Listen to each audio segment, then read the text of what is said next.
In the summer of 1483, the King of England was 12 years old. His brother was 9.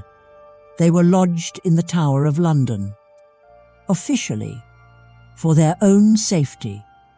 And for a few weeks, guards and servants saw them playing in the gardens. Then they were moved deeper into the fortress. The sightings grew rarer.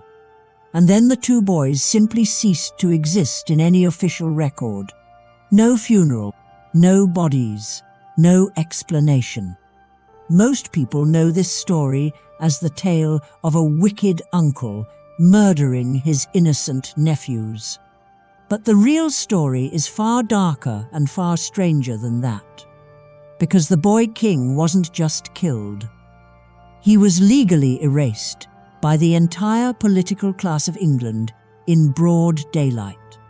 There's a reason this remains England's darkest royal mystery, and a reason it's still unsolved, on purpose to this day. Edward V was born into hiding.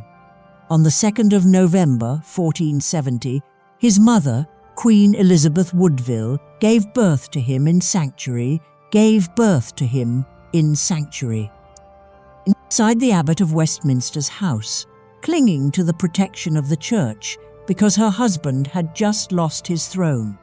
King Edward IV had been driven out of England entirely and was in exile across the sea.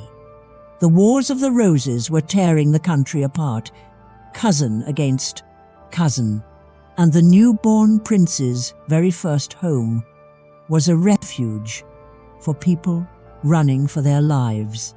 Sanctuary was the one place royal power couldn't reach. That detail would come back 13 years later in the cruelest possible way. Within months, the wheel turned. Edward IV stormed back into England, crushed his enemies at the battles of Barnet and Tewkesbury in the spring of 1471, and took his crown back.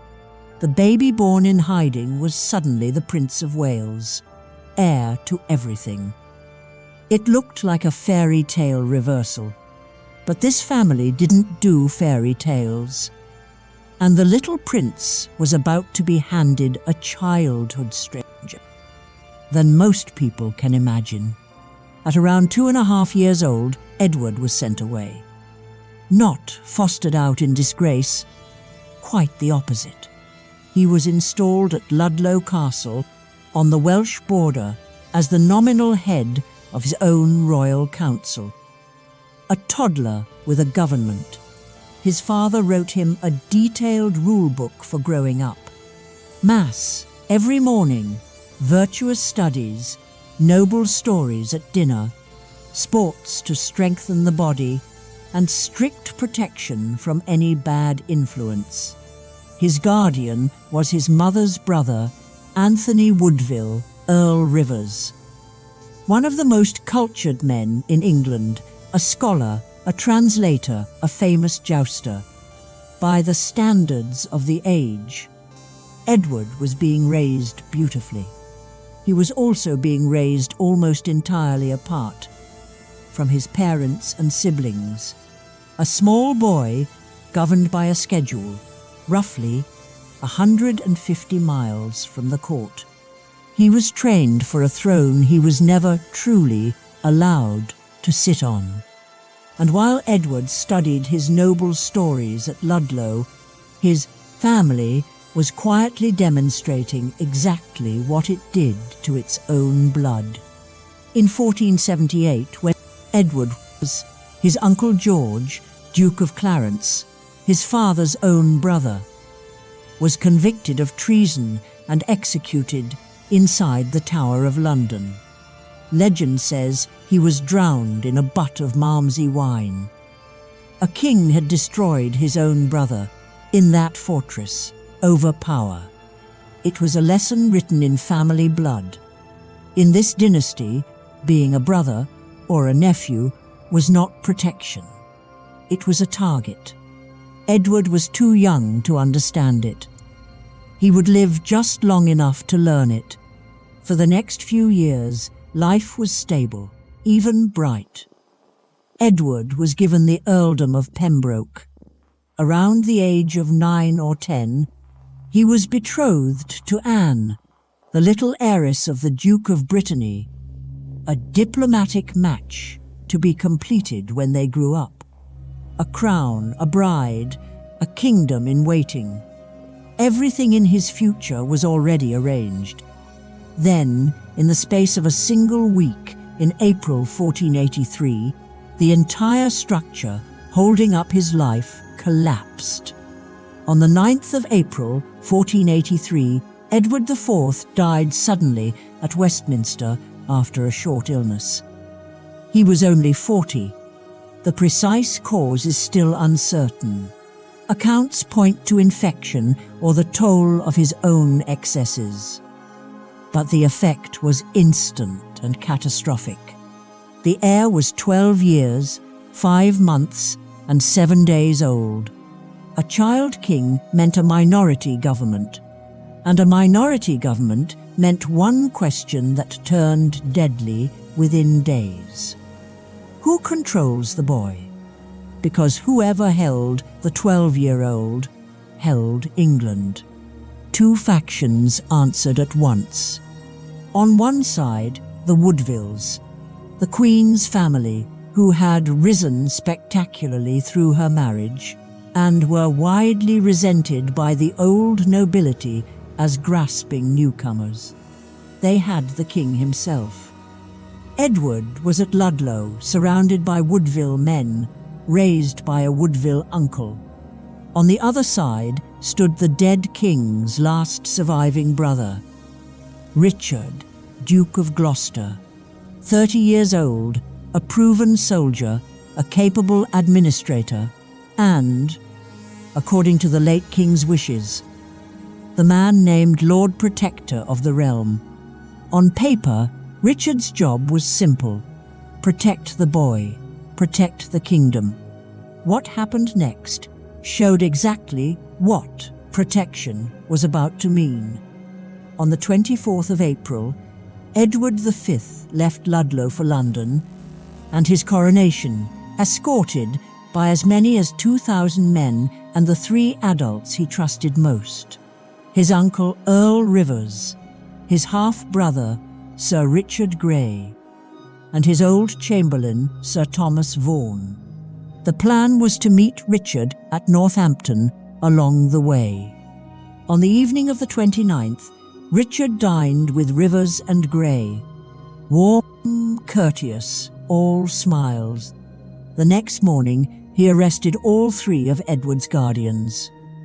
Just like that, Rivers, Grey and Vaughan were shipped north to Pontefract Castle as prisoners. The escort was dismissed, and the 12-year-old king, reportedly protesting, defending his uncle Rivers, insisting on the men his father had chosen for him, was taken into the personal custody of an uncle he barely knew. Within weeks, Rivers, Grey and Vaughan were executed without a full trial. The scholar who had raised Edward since he was a toddler, the half-brother, the faithful old servant. All 3 heads gone. The boy's entire protective wall demolished in a single spring. His mother understood immediately what it meant. Elizabeth Woodville grabbed her younger son and her daughters and fled into sanctuary at Westminster Abbey, the same sanctuary where Edward had been born, the family's old refuge one last time. It would hold for exactly 6 weeks. Edward entered London in early May 1483, a king in name, a hostage in every practical sense. On or around the 19th of May, he was moved into the royal apartments of the Tower of London. And here's the detail the legend usually skips. This was normal. The Tower was the traditional lodging for a monarch before coronation. Nobody gasped when the boy entered it. The coronation was scheduled for June. the machinery of kingship rolled on. Coins struck in his name, documents issued, preparations made. It looked, for a few weeks, like the crisis had passed. It hadn't. It was accelerating. On the 13th of June, Richard struck again. This time at the Old Guard itself. Lord Hastings, the dead king's closest friend and one of the most powerful men in England, was seized in the middle of a council meeting inside the Tower, accused of plotting with the Woodvilles, and beheaded that same day. No full trial, no delay. A man who had been loyal to Edward IV his entire life executed before dinner. Whatever Hastings had or hadn't done, the message to every noble in London was blood-curdling and unmistakable. The Protector was not negotiating, and there was still one royal child outside Richard's reach. On the 16th of June, armed men surrounded Westminster Abbey. Inside was the Queen with her 9-year-old son, Richard of Shrewsbury, Duke of York. The little boy shielded by the same sanctuary that had shielded newborn Edward 13 years before.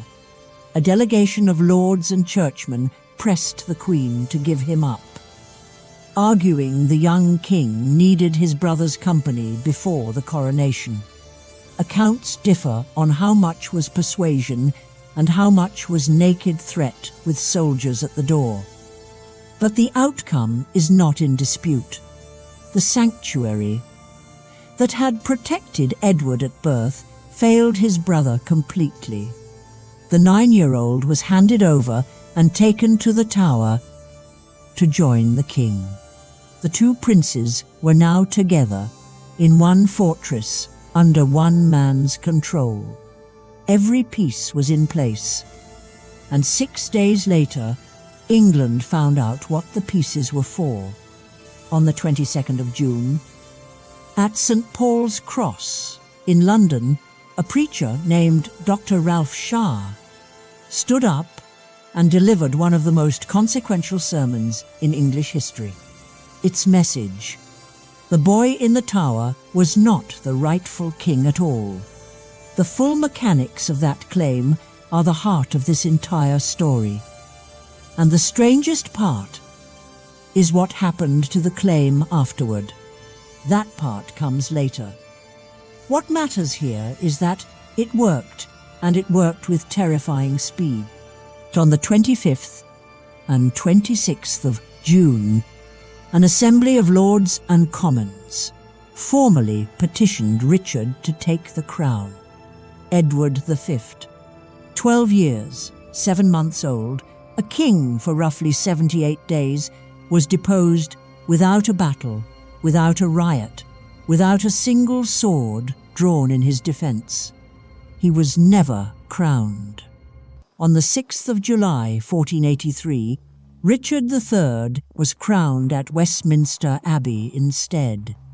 The boy the ceremony had been prepared for was a mile away, inside the Tower, listening to a city celebrate his uncle. And now the record begins to go quiet, which is precisely what makes this part so chilling. Through that summer, the princes were still alive. Attendants saw them. They were spotted playing in the Tower gardens.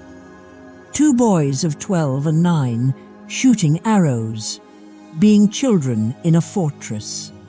A physician, reportedly John Argentine, attended the elder boy. And what he described has haunted this story for 5 centuries. According to the near-contemporary account of Dominic Mancini, an Italian visitor in London that summer, young Edward was making confession daily and preparing his soul, because he believed death was coming for him. 12-year-old, waiting. Then the boys were withdrawn into the inner apartments of the Tower. The servants were reduced. the garden sightings stopped. Mancini left England around mid-August and recorded that people were already whispering the princes had been done away with. But he could learn nothing certain. The Croyland Chronicle, written by an insider, says only that the sons of Edward IV ceased to appear altogether. No date, no cause, no bodies. 2 children, one of them an anointed king's heir, dissolved out of history in real time. And the government of England said nothing at all. The silence itself became a weapon.